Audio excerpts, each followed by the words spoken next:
Now, our story begins 4,000 years ago. In the southern and eastern Pacific Islands, it was completely uninhabited.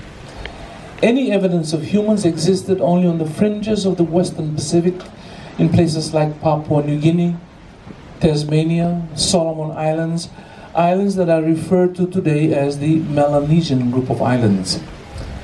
Scientific evidence have proven the fact they have been in these islands for more than 20,000 years. They were a hunter-gatherer society, lived in small villages and small family units, isolated from the rest of the population.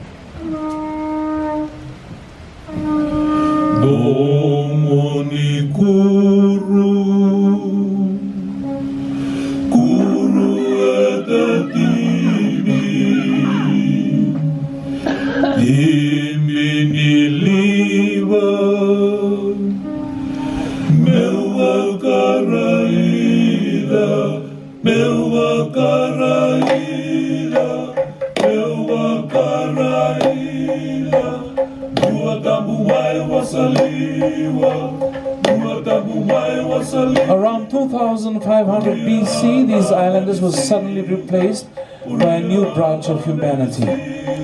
These newcomers intrepidly stormed through the region, pushing east towards the rising sun.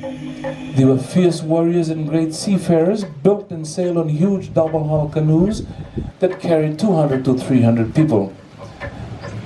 They brought with them a new culture, a new language that was rooted in the Austronesian language that evolved out of Southeast Asia and spoken today in the Eastern Pacific Islands. They were a polytheistic society, practiced animism, and built sacred temples of worship like this one.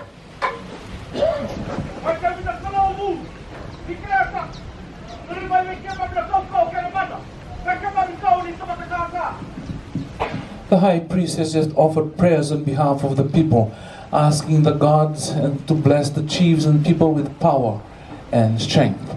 Notice our temples are built tall and high. The belief was the taller the structure, closer the communication with the ancestral gods.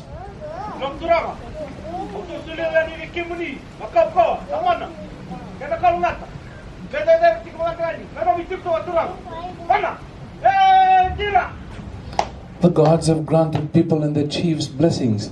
Now, these newcomers introduced a social hierarchy system where titles were inherited by bloodline, and high chiefs were believed to be descendants of ancestral gods.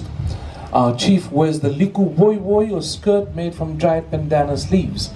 Around his arms and ankles, the vesa, braided from the fibers of the coconut husk, wears a mother pearl shell around his neck, holds a war club in his hands, symbols of power and authority in the islands of Fiji.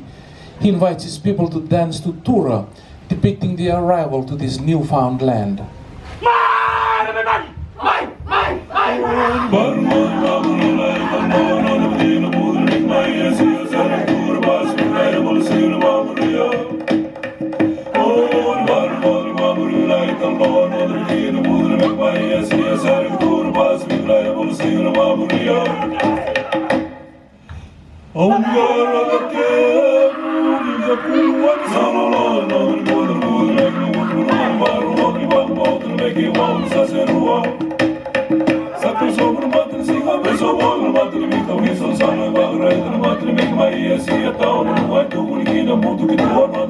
Turga, turma,